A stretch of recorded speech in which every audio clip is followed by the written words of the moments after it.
Do you remember Enrique Alfaro? Well, the former governor of the state of Jalisco is getting closer to becoming the Chivas coach.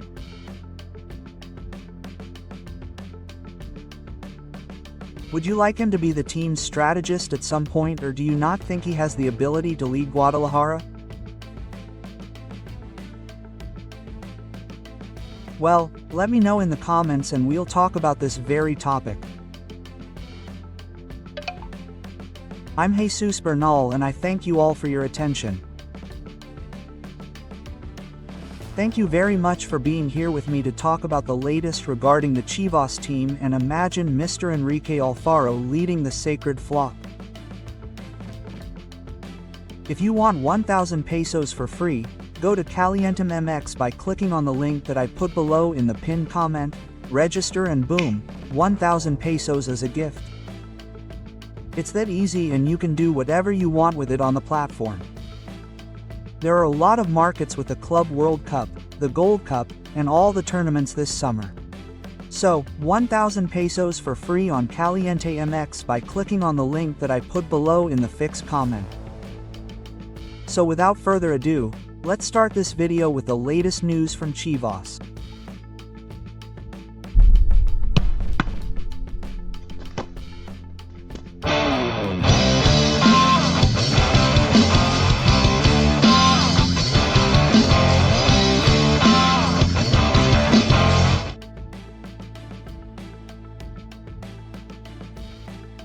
The former governor of the state of Jalisco, Enrique Alfaro, has always shown his intention to dedicate himself to technical direction.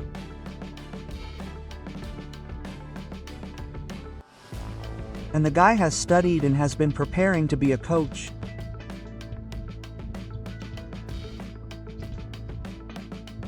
Well, a few days ago I uploaded these photographs that confirm that he already has his degree as a coach. And here we see him on his social network on X. He says, 3 years ago I decided that at the end of my term I would leave politics to dedicate myself to my other passion, football. Today I have taken a very important step for me on this new path. I have finished my master's degree in football management at the university of the most important club in the world, Real Madrid. Then he says, after Chivas. Sure. Let's finish the photo. There is Mr. Alfaro with his graduation sash here, with his family, his partner, I suppose, on the Santiago Bernabeu pitch. And then they say, the graduation ceremony led by Florentino Perez and our godfather Adriano Galliani at the Santiago Bernabeu. I remember the entire process I have gone through to get to this point, how difficult it is to set yourself a new life challenge at 51 years old after having achieved everything you set out to do in the professional field. The journey has been worth it. He thanks his entire family there and says, in 2 months I will finish the coaching course after 2.5 years of studies at ADFA. After that we will see what happens. So, the Lord is prepared, the Lord is prepared. He took his courses in Europe in management, training and all this situation. I would not hesitate, I am not saying right now because Milito is arriving, but that at some point the doors could open for him at Chivas. And if he has a course in sports management and another one to be a coach, perhaps he could have more opportunities as a sports director, team president, and we cannot ignore that. Enrique Alfaro and Amaury Vergara have a great relationship because they lived together for practically 6 years, one as owner of Chivas and the other as governor of the state of Jalisco. So do not rule out this possibility. As I say, it is not that it will happen now, but the guy has gone to prepare himself and he always said so. His big dream is to one day be able to manage Chivas.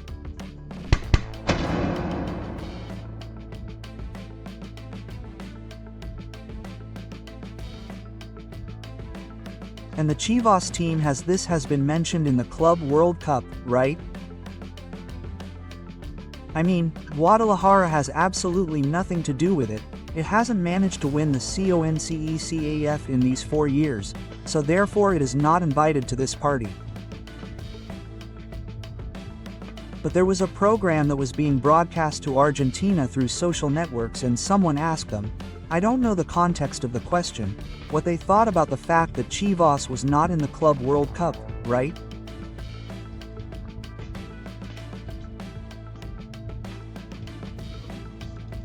A totally random question for some journalists who are Argentinians, which sparked a bit of mockery because they wanted to play it off as crazy that they didn't know what Chivas was, and then they ended up, they were so aware that they ended up finishing off with a comment for Fernando Gago.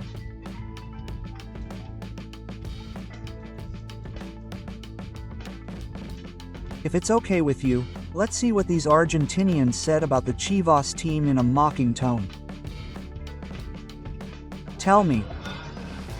Why do you think Chivas is not in this cup? Who is Chivas? Sorry. Guadalajara. Oh, Chivas de Guadalajara. I thought it was whiskey. No. We don't know much about Mexican soccer, miss. Excuse us. It would have been nice if you had come because Mexicans watch our content a lot. It would have been nice, but hey, no. What you have already realized before many others what Fernando Gago is, haven't you or haven't you? Yes. A true traitor.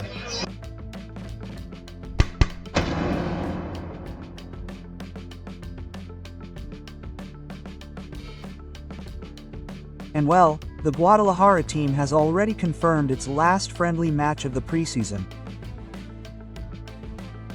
This one will still be on July 5th against the Necaxa team. An important match in that sense for Chivas, facing the Rayos. A confrontation that will be the last test before the start of the tournament.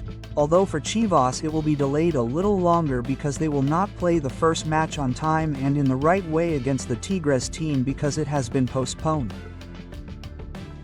Chivas' official debut in the tournament will be on July 19th against the Leon team.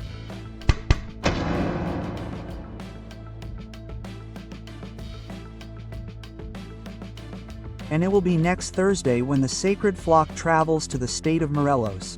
They will stay in the city. From Cuernavaca, they will then travel to Zacatepec to play in the Morelos Cup. On Thursday, training is scheduled for early morning, at 9 a.m. Once the session is over, the players will board the bus and I imagine they will take a charter to Cuernavaca, right? From there, they will start getting around and moving around to be able to play in this tournament, this quadrangular tournament to which they invited the Sacred Flock. Well, that's it for this video. Thank you very much for your attention. Keep subscribing, commenting, sharing, and liking, and I'll see you next time. I'm Jesus Bernal. Bye.